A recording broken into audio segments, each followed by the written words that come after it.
अस्सलाम वालेकुम नाजरीन, आप देख रहे हैं मुल्तान टीवी एसटी और मैं हूं आपकी होस्ट उम्मे हबीबा। नाजरीन, आज हम बात करेंगे कि एक अमरीकी डॉक्टर ने इस पर तजर्बात किए हैं, क्या मेडिकल साइंस के ज़रिए इंसानी ज़िंदगी को वापस लाया जा सकता है या नहीं। उन तजर्बात का नतीजा क्या निकला है, इन सब के बारे में आपको वीडियो में चल के बताते हैं। तो चलिए वीडियो स्टार्ट करते हैं। नाज़रीन, सूरह जुमा की आयत 6 के अंदर अल्लाह पाक फरमाता है कि कह दीजिए, बेशक मौत जिससे तुम फरार होते हो वो जल्द ही तुम्हें मिलने वाली है, फिर तुम इसकी तरफ लौटाए जाओगे। जो गैब और हाजिर को जानने वाला है, फिर वो तुम्हें बतलाएगा जो अमल तुम करते थे। इसके बाद सूरह निसा में भी फरमाया गया है कि तुम जहाँ कहीं भी हो तुम्हें मौत पालेगी, ख्वाह तुम मजबूत किलों में ही क्यों ना हो। यानी अल्लाह की पैदा करदा हर जिंदा चीज को मौत आनी है। ये एक ऐसी हकीकत है जिससे कोई भी इनकार नहीं कर सकता। लेकिन दुनिया में कुरान और हदीस और अंबिया कराम के नाम मानने वाले मिलेंगे और खुदा के वजूद पर भी यकीन नहीं रखते होंगे, लेकिन मौत से कोई भी शख्स इनकार नहीं कर सकता। नाज़रीन, पैदा करना और मौत देना खुदाई इख्तियार है। किसी साइंस परस्त इंसान के दिमाग में ये सवाल जरूर दौड़ता है कि मेडिकल साइंस से इंसान की जिंदगी वापस लाना मुमकिन है। साइंसदान के नजदीक इंसानी जिस्म एक गोश्त का टुकड़ा और सेल और टिश्यू से मिलकर बना हुआ एक जिस्म है, जिसको मरने के बाद अगर वापस जिंदा कर लिया जाए तो इंसानी जिस्म पहले की तरह चलने लगेगा और मौत भी खत्म हो जाएगी। और साइंस परस्त के नजदीक रूह नाम की कोई भी चीज मौजूद नहीं होती। ऐसा ही ख्याल 1934 में एक अमेरिकी डॉक्टर रॉबर्ट ई कॉर्निश के दिमाग में आया, जिसने एक मुर्दा इंसान को दोबारा जिंदा करने की कोशिश की। डॉक्टर रॉबर्ट का मानना था कि एक आम इंसान की मौत अमूमन दिल का काम ना करने की वजह से, यानी दिल के बंद होने की वजह से, खून की सप्लाई रुकने की वजह से होती है। लिहाजा किसी जिस्म के अंदर अगर खून का बहाव एक बार फिर से वापसी शुरू किया जा सके तो इस मुर्दा जिस्म को दोबारा जिंदा किया जा सकता है। इस तजर्बे के लिए उन्होंने मुर्दा मरीजों को चुना, उनके जिस्म में डोलिन नामी इंजेक्शन को इंजेक्ट किया ताकि उनका खून पतला हो सके और दोबारा खून के बहाव को तैयार किया जा सके।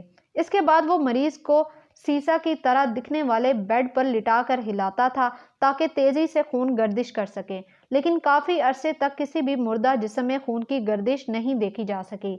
लेकिन फिर भी इसने हार नहीं मानी और अब की बार ये तजर्बा इसने कुत्तों पर किया। इसके लिए इसने 5 कुत्ते सिलेक्ट किए और अपने तजर्बात के लिए 3 कुत्तों के दिमाग में हलचल हुई और बाकी 2 मुर्दा ही रहे।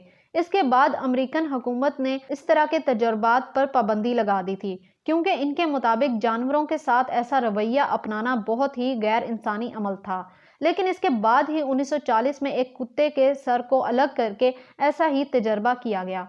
कुत्ते के दिमाग में ताज़ा खून मशीन के जरिए, जिसका नाम ऑटो इंजेक्टर था, किया गया। नतीजे में मामूली हलचल देखी गई, जिसे साइंस की ज़बान में रिस्पॉन्स स्टिमुलेशन कहते हैं। ऐसे तजर्बात पर मुकम्मल तौर पर पाबंदी लगा दी गई थी, क्योंकि ये गैर कानूनी और जुर्म था। पाबंदी लगाने के बावजूद इसके बाद एक बार फिर तजर्बा किया गया, जिसमें सूर के दिमाग को कुछ मिनट तक जिंदा रखने का दावा किया गया। लेकिन इन तजर्बात को जो जानवरों के दिमाग पर ही तजर्बात किए गए, ना कि पूरे जिस्म पर।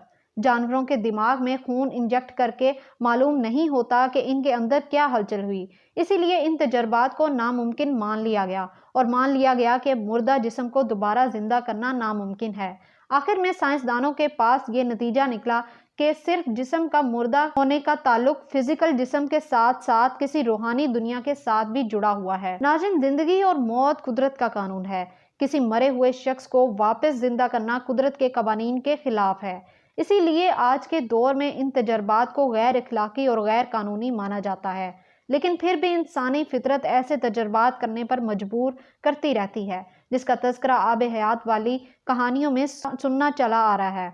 इसकी मिसाल मेडिकल साइंस के अंदर हाल ही में स्टीम सेल्स का तस्वुर है, जिसके बारे में ये दावा किया जा रहा है कि उम्र गुजरने के साथ इंसानी सेल्स जो बूढ़ा हो जाते हैं, अगर किसी तरह से इन्हें जवान कर दिया जाए तो ये इंसानी ज़िंदगी को बढ़ा सकते हैं। लेकिन हकीकत में मौत को भी साइंस सच मानती है, जिसको झुटलाया नहीं जा सकता। नाज़रीन, उम्मीद करती हूँ कि आपको हमारी वीडियो पसंद आई होगी। कमेंट सेक्शन में ज़रूर बताइएगा और हमारे चैनल को सब्सक्राइब करना और लाइक करना मत भूलिएगा और बेल के आइकन को दबाना मत भूलिएगा, ताकि नई आने वाली वीडियो आप तक बर वक्त पहुँच सके। नई वीडियो में नए टॉपिक के साथ मुलाकात होती है। तब तक के लिए अपनी होस्ट उम्मे हबीबा को दीजिए इजाज़त। अल्लाह निगहबान।